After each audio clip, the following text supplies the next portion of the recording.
Sadhguru is a saint. That should be the title of this video. Sadhguru is a saint, a saintly person. You know, in the Christian religion, they always talk about saints. Like, oh, this person is saint, Saint Paul, Saint John, Saint Peter, Saint Barbara, Saint Josephine, Saint whatever. Many saints. What does it mean to be a saint? Does it mean that you have to live a very long time ago and not to be around right now today? No, that doesn't mean that. Does it mean you have to be a Christian? No, not at all. The Christian religion is just the most popular one, and that's where you get this word saints. But we have saints living here and now, okay? And I'm a prime example, and so is Sadhguru.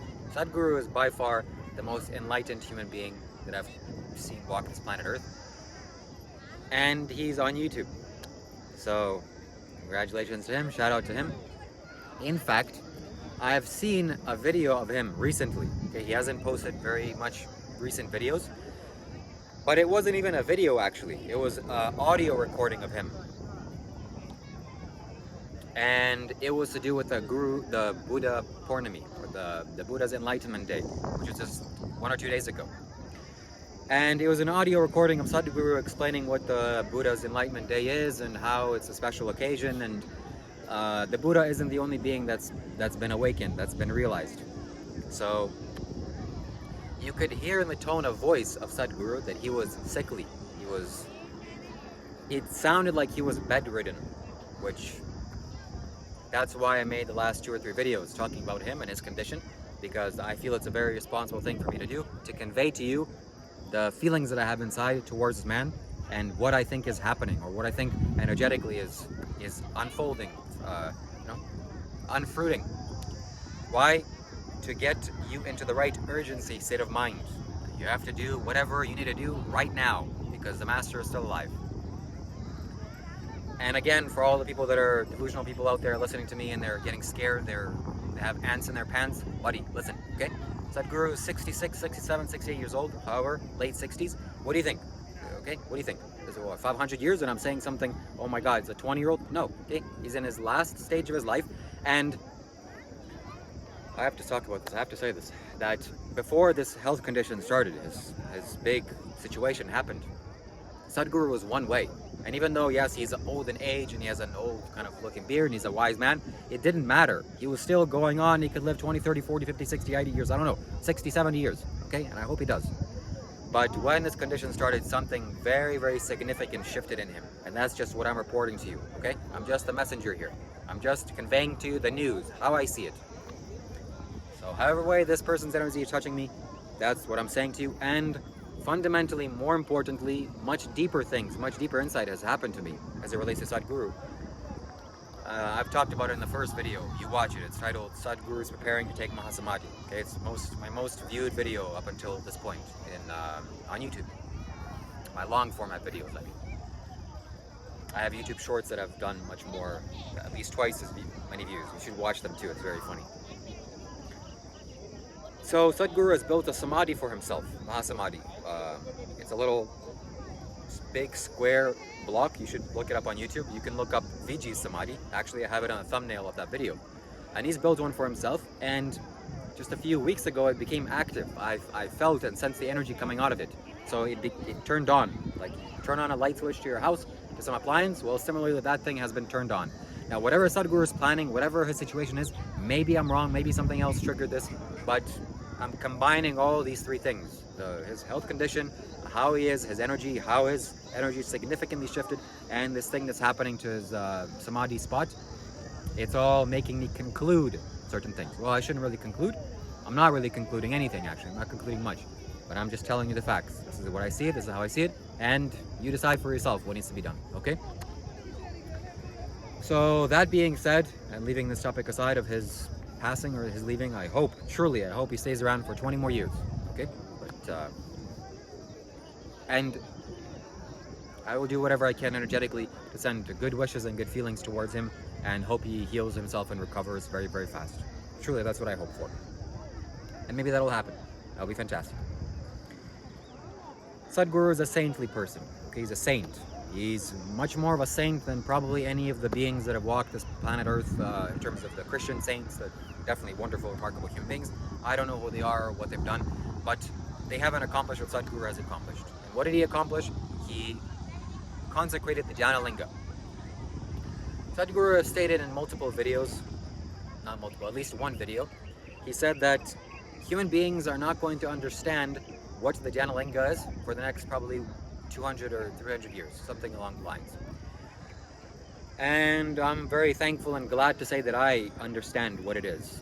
Experientially, I know what this is. I see it for myself, and I truly grasp the significance of this and how wonderful it is for us to be alive on this planet when something like this has been created. It makes spirituality so easy, so effortless. It's amazing.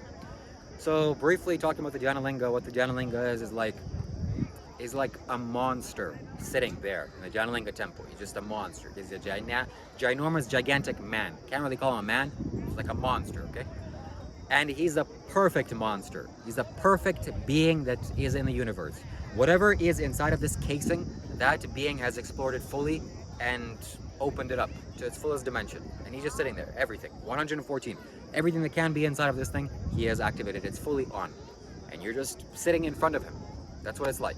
He doesn't speak, doesn't say anything, doesn't open his eyes. He just sits there with his eyes closed, doesn't move at all.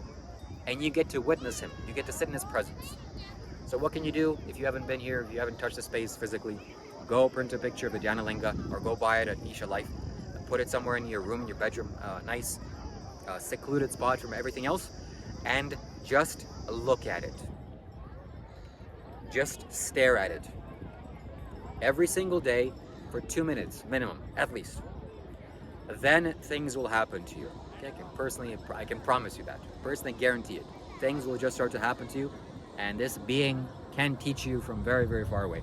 Even if you're on another planet, it can still do things for you. What does it mean, do things for you? Well, it's like this being has his mind, his eyes closed, but his mind is active. His energies are active. And if you can connect to him, he can just help you with your spiritual practice from wherever you are on the planet Earth. So I'm banned from the Isha Yoga Center. I can't go to the Isha Yoga Center for whatever silly, stupid reason.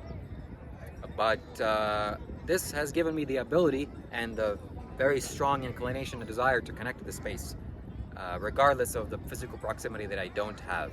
Even though I've been there physically, I'm very glad that I did that. It changed me very significantly. I can't go there again for the next 6 months at least. It's a whole different story of why this happened. It's just tragic. But still, I can connect to it, and I do connect to it. It's obviously not as powerful as me sitting in there, no doubt. But there are times in the day when this being kind of looks at me. When I'm receptive to it, things happen. It's like I'm talking to another man. I'm talking to a very enlightened, very powerful man. And it's not like he's going to say something to me like, oh, the universe is 10 years old or 1 billion years old. It's not like that. It's just, I change energetically. Oh my God, wow. Things are just happening to me, for me. It's all because of that being, great being. And it wouldn't be possible without Sadhguru. Okay, so the story goes that Sadhguru met his yogi, Swami. I don't know where exactly, but I'm guessing it was in the Velliangiri hills, just behind me here. And Swami touched Sadhguru on his forehead, and Sadhguru awakened, and Sadhguru got the download into himself that he needs to create this temple. And he tried that lifetime, he failed. He came back again, another lifetime, also failed. Came back the third time as Sadhguru, and he created this. So something like this has never been done before on planet Earth. People have came close to creating the Dhyanalinga, but they've always failed. And someone came as close as 95% completing it. And it's a very famous story. You can watch it on Sadhguru's YouTube video of the 15,000-year-old prophecy comes true, which is the Dhyanalinga.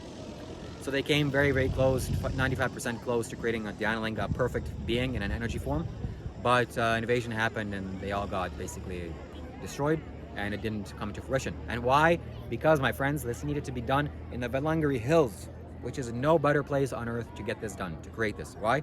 Because as this form stands, it draws so many people here, and it draws people here to the right location, which you can see behind me, the Velliangiri hills, the Kailash of the south.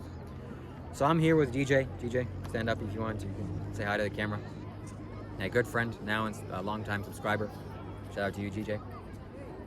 He's here. He made his way through half of India almost, from Chennai to Coimbatore. And tomorrow, if everything goes well, if everything goes according to plan and God wills it, we're going to hike up this mountain once again for the second time. Both him and I are going to do that. Okay, thank you. Thank you. Good morning. Shambho. Good evening. Yes. Okay, I said thank you. No, it's okay. I'm still seeking. Yeah, please sit down. Please sit down. Thank you. Just wanted to introduce him and show him to you. And so you can see the thousands, hundreds of thousands, and maybe even millions of people that are coming towards this space yearly, and they all get to witness this profound and beautiful mystical place.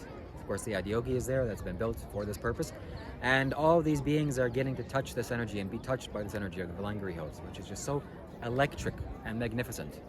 This is the most important, most significant, spiritually significant thing that I think is in the entire Indian continent, excluding Kailash, because that's not in India, that's in some other place. But I don't see anything more powerful than this. Why? Because Shiva stayed here, Shiva walked up this mountain, Shiva stayed up there, he sat there, and he consecrated it and energized this entire mountain.